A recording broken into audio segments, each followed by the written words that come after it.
పితా పుత్ర పవిత్రాత్మ నామమున ఆమేన్.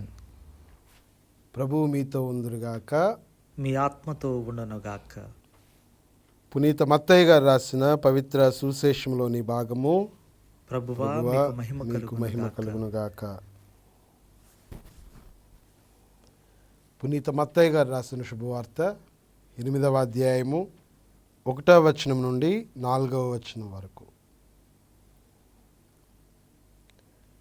బోధన ముగించి పర్వతము నుండి దిగివచ్చిన యేసును గుంపులు గుంపులుగా జనులు వెంబడించిరి.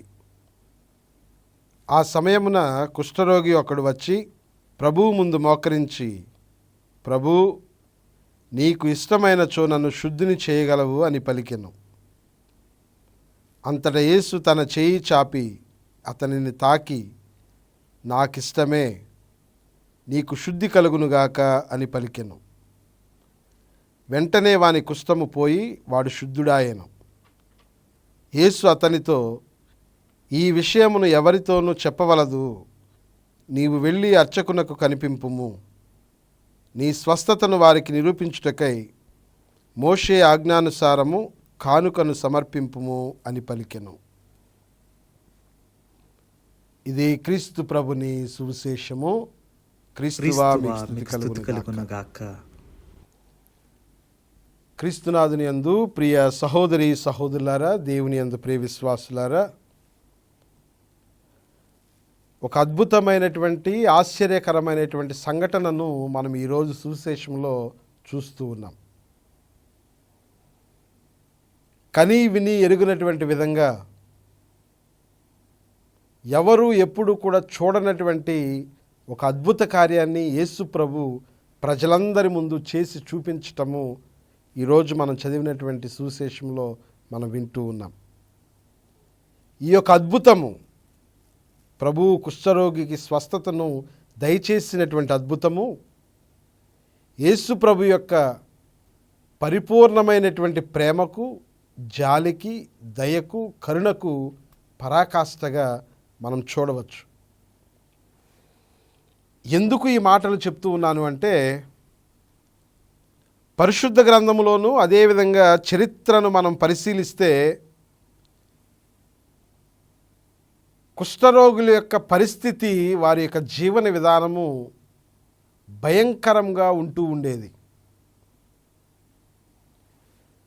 వాళ్ళు ఈ కుష్ఠరోగాన పడినప్పుడు వారి యొక్క రోగము చిన్న చిన్న కురుపులతో ప్రారంభమయ్యేది.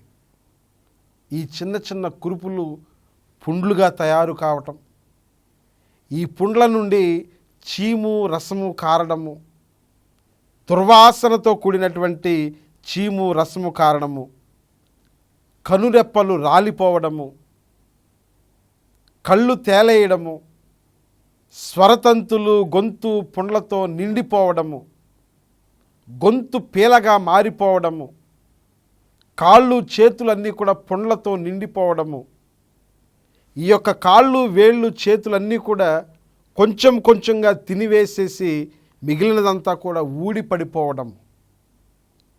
ప్రియ సహోదరి సహోదరులారా, కొంచెం కొంచెంగా శారీరకముగాను, మరీ ముఖ్యంగా శారీరక మరణాన్ని చవి చూడకముందే మానసికమైనటువంటి మరణాన్ని ఈ యొక్క కుష్ఠరోగులు అనుభవిస్తూ ఉండేటువంటి వాళ్ళు. ఈ యొక్క అనారోగ్యంతో ఈ యొక్క బాధితులు, కుష్ఠరోగులు కొంచెం కొంచెంగా అంచెలంచెలుగా మరణాన్ని చవి చూస్తూ ఉండేవాళ్ళు. ఇది ఎంత నరకం కదా.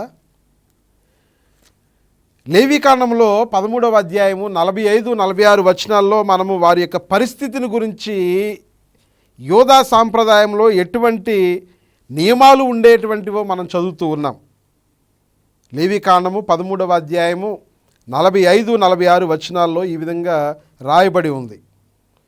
కుష్ఠరోగి చినిగిన బట్టలు దాల్చి తల విరబూసుకొనవలెను, అతడు పై పెదవి మీద చేయి మోపి అశుద్ధుడను అశుద్ధుడను అని కేకలిడవలెను. కుష్ఠరోగిగా ఉన్నంతకాలము అతడు అశుద్ధుడే, అతడు శిబిరము వెలుపల జీవింపవలెను. ప్రియ సహోదరి సహోదరులారా, చాలా బాధాకరమైనటువంటి దుర్భరమైనటువంటి జీవితము ఈ యొక్క కుష్ఠరోగులు జీవిస్తూ ఉండేటువంటి వాళ్ళు. సంఘానికి, సమాజానికి దగ్గరైనటువంటి వాళ్ళకి, కుటుంబీకులకు, సన్నిహితులకు అందరికీ దూరంగా ఒక ఒంటరి జీవితాన్ని ఎక్కడో దూరాన బ్రతుకుతూ ఉండేటువంటి వాళ్ళు. ప్రజలందరూ కూడా వీరిని అసహించుకునేవాళ్ళు. ప్రియ సహోదరి సహోదరులారా, ఈ యొక్క కుష్ఠరోగులు ఎంత దుర్భరమైనటువంటి జీవితాన్ని జీవించేటువంటి వాళ్ళు అంటే, కొంతమంది ధర్మశాస్త్ర బోధకులు ఈ యొక్క కుష్ఠరోగులు ప్రవేశించినటువంటి ఆ వీధులలో ఒకవేళ ఏదైనా వస్తువును కొని తినాలన్నా కానీ దానిని అశుద్ధంగానే భావించేటువంటి వాళ్ళు. ప్రజలు ఈ యొక్క కుష్ఠరోగులను చూడగానే రాళ్లతో కొట్టి వాళ్ళను దూరంగా తరిమివేస్తూ ఉండేవాళ్ళు.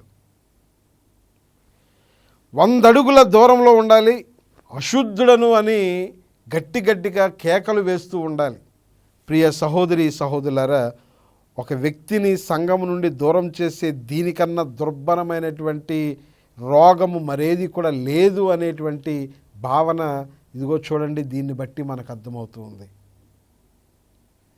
ఇంతటి దుర్భరమైనటువంటి, భయంకరమైనటువంటి, సమాజమంతా వెలివేసినటువంటి ఈ యొక్క వ్యక్తిని ప్రభు చూసారా ఏం చేస్తున్నారో? తన చేయి చాపి ముట్టుకొని తనకు స్వస్థతనిస్తూ ఉన్నారు. ప్రియ సహోదరి సహోదరులారా, ఇందాక నేను చెప్పినట్లుగా ఇది ప్రభు యొక్క ప్రేమకు, జాలికి, దయకు, కృపకు, కరుణకు పరాకాష్ఠగా కనిపిస్తూ ఉంది అని. ఇటువంటి దుర్భరమైనటువంటి పరిస్థితిలో ఉన్నటువంటి ఒక కుష్ఠరోగిని ప్రభువు తాకి స్వస్థపరుస్తూ ఉన్నారు. ప్రభు చేసినటువంటి ఈ కార్యంలో 2 ముఖ్యమైనటువంటి విషయాలను మనం గమనించుదాం. ఒకటి, ఈ కుష్ఠరోగి ప్రభువును ఆశ్రయించినటువంటి విధానం. ఈ కుష్ఠరోగి ప్రభు చెంతకు తన యొక్క రోగం తెలిసి, తన యొక్క పరిస్థితి తెలిసి ప్రభు చెంతకు వచ్చి ప్రాధేయపడినటువంటి విధానం మనము ప్రియ సహోదరులారా ఇక్కడ చూస్తూ ఉన్నాం. అతడు నమ్మకంతో వచ్చాడు, విశ్వాసంతో వచ్చాడు. ప్రభు మాత్రమే చేయగలడు, చేస్తాడు అని ఎటువంటి సందేహం లేకుండా వచ్చాడు. ఆయన ద్వారా మాత్రమే ఇది సాధ్యమవుతుంది అని వచ్చాడు. ఆయన ద్వారా మాత్రమే తన యొక్క జీవితము మారుతుంది అని వచ్చాడు. ఆయన మాత్రమే చేయగలడు అన్నటువంటి నమ్మకంతో ప్రియ సహోదరులారా, యేసు ప్రభు చెంతకు ఈ యొక్క కుష్ఠరోగి రావటము మనం ఇక్కడ చూస్తూ ఉన్నాం. తనలో ఉన్న విశ్వాసం, నమ్మకం మనకు ఇక్కడ చాలా స్పష్టంగా కనిపిస్తూ ఉన్నాయి. ఈయన తప్ప ఎవరూ చేయలేరు. ఏం చేశాడు? ప్రభు దగ్గరకు వచ్చి ఆయన ముందు మోకరించాడు. మోకరించి ఆరాధనా భావాన్ని వ్యక్తం చేస్తున్నాడు. మోకరించటం అంటే ఇదిగో తన ముందు ఉన్నటువంటి వ్యక్తి దైవాంశ సంభూతుడు, లేకపోతే దేవుడే తన ముందు ఉన్నాడనేటువంటి ఆరాధనా భావంతో తన యొక్క విశ్వాసాన్ని కూడా వ్యక్తపరుస్తూ ఉన్నాడు. క్రీస్తులో ఆయన మెస్సయ్యాను కనుగొనగలిగాడు. క్రీస్తులో ఆయన దేవుణ్ణి కనుగొన్నాడు, చూశాడు. కాబట్టే మోకరించి, ప్రభువా నీ చిత్తమైతే నన్ను స్వస్థపరచగలవు అని ప్రాధేయపడ్డాడు. చూసారా తనలో ఉన్నటువంటి విశ్వాసం, అతను ప్రభువుని ఆశ్రయించినటువంటి విధానం, వినయంతోనూ విశ్వాసంతోనూ ఆరాధనా భావంతో ప్రభు చెంతకు వచ్చాడు. ఈ విధంగా వచ్చినటువంటి వారిని ప్రభు ఎప్పుడు కూడా తిరిగి ఉట్టి చేతులతో పంపించలేరు. నీ జీవితంలో కూడా ప్రభుని ఆశ్రయించు. ఏ విధంగా దేవుడు మాత్రమే చేస్తాడు, చేయగలడు అన్నటువంటి నమ్మకంతో, విశ్వాసంతో ప్రభుని చెంతకు రా. దేవుడు నీ జీవితాన్ని అద్భుతంగా తీర్చిదిద్దుతాడు. ఎందుకంటే ఆయనకు అసాధ్యమైంది ఏది కూడా లేదు. ప్రియ సహోదరులారా, యాకోబు గారు రాసినటువంటి పత్రికలో 4వ అధ్యాయము 6వ వచనంలో మనము వాక్యాన్ని చదువుతూ ఉంటాం. ఏమని?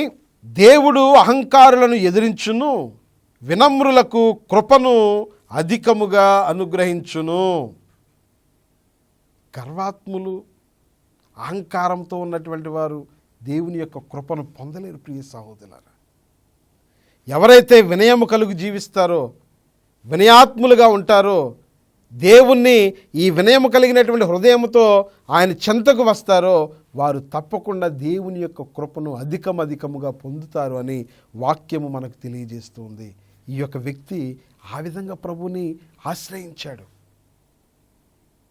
ప్రియ సహోదరి సహోదరులారా, అదే ఇలా ఆశ్రయించినటువంటి ఆ వ్యక్తితో ప్రభువు వర్తించినటువంటి విధానాన్ని మనం చూస్తూ ఉన్నాం కదా. ఏం చేశారు ప్రభు? సమాజం అంతటికీ కూడా తెలుసు, దగ్గరగా ఎవరైనా కుష్ఠరోగి వస్తే రాళ్లతో కొట్టి తరిమివేసేటువంటి ప్రపంచం అది, సమాజం అది, పరిస్థితులు అవి అన్నీ తెలిసినా కానీ ప్రభువు ఆ యొక్క కుష్ఠరోగి దగ్గరకు 6 అడుగుల దూరం కంటే తక్కువగా ఉంటే అశుద్ధుడవుతాడని తెలిసినా కానీ ప్రభు వెనకంజ వేళ తన యొక్క విశ్వాసాన్ని చూశారు, తన యొక్క తగ్గింపుతనాన్ని చూశారు, తనలో ఉన్నటువంటి ఆరాధనా భావాన్ని చూశారు, తన యొక్క మనసులో ఉన్నటువంటి ఆరాధనా భావాన్ని ప్రభు గుర్తించగలిగారు, తన యొక్క విశ్వాసం యొక్క గొప్పతనాన్ని ప్రభు గ్రహించగలిగారు. కాబట్టే ఈ యొక్క సమాజంలో ఉన్నటువంటి పరిస్థితులన్నింటినీ కూడా ప్రభువు ఎటువంటి ఇబ్బంది లేకుండా దాన్ని తరిమి కొట్టగలిగారు. ఆ యొక్క వ్యక్తిని తన చేతితో పట్టుకొని స్వస్థపరిచినటువంటి ప్రేమను మనం చూస్తూ ఉన్నాం. ప్రియ సహోదరి సహోదరులారా, జాలి దయ చూపించటము ప్రభు యొక్క నైజం. నువ్వు విశ్వాసంతో ప్రభు చెంతకు వస్తే, ప్రభువా నువ్వు తప్ప నాకు ఇంకా నా జీవితాన్ని మార్చగలిగినటువంటి వారు ఎవరు లేరు అని నువ్వు ప్రభు చెంతకు వస్తే, ఎంత పెద్ద సమస్య అయినా, ఎంత పెద్ద ఇబ్బంది అయినా అది ప్రభు ముందు పటాపంచలైపోతుంది. ఇదిగో కుష్ఠరోగికి ప్రపంచంలో ఆనాటి సమాజంలో ఎవరు కూడా తన యొక్క జీవితాన్ని మార్చగలిగిన సమర్థత లేని ఉన్నటువంటి వాళ్ళు ఎవరు కూడా లేరు. కానీ ప్రభువు తన యొక్క స్థితిని, తన యొక్క పరిస్థితిని, తన యొక్క జీవితాన్ని మార్చగలిగారు. ప్రభు చెంతకు వద్దాం, ప్రభుని ఆశ్రయిద్దాం. నీ సమస్య ఎటువంటిదైనా, ఎటువంటి ఇబ్బంది అయినా విశ్వాసంతో, నమ్మకంతో, ఆరాధన భావంతో ప్రభు చెంతకురా. తప్పకుండా నీకు దేవుడు తన యొక్క కృపను, అనుగ్రహాన్ని హేరాళంగా కుమ్మరిస్తారు. ప్రార్థన చేసుకుందాం. కృపాసత్య సంపూర్ణమైన దేవ, దయగల సర్వేశ్వర, ప్రభువా మా యొక్క విశ్వాసాన్ని బలపరచండి. అవిశ్వాసంతో నీ చెంతకు రాలేనటువంటి మా యొక్క హృదయాలను మార్చండి ప్రభువా. ఈ లోక మనుషుల వెంట, ఈ లోక శక్తుల వెంట పరుగెడుతున్నటువంటి మా యొక్క హృదయాలలో నీ యొక్క ప్రేమను రగిలింప చేయండి. నీవు మాత్రమే మాకు విడుదల, విమోచన, ఉపశమనమును కలిగించగలిగినటువంటి వారిని మేము గ్రహించి నిన్ను ఆశ్రయించి వినయముతో, విధేయతతో నీ యొక్క కృపకు పాత్రులగునట్లుగా దీవించమని మా ప్రభువైన క్రీస్తు ద్వారా అడిగి వేడుకొనుచున్నాము తండ్రి. ఆమేన్. ప్రభువు మీతో ఉందురుగాక, మీ ఆత్మతో ఉండునుగాక. సర్వశక్తిగల సర్వేశ్వరుడు పితా, పుత్ర, పవిత్రాత్మ మిమ్మందరిని దీవించి సదా కాచి కాపాడుదురుగాక. ఆమేన్. గుణదల మాత మా ఆశ్రయం, కరుణామయీ నీవే మా జీవనం, విజయవాడ వెలుగై నిలిచిన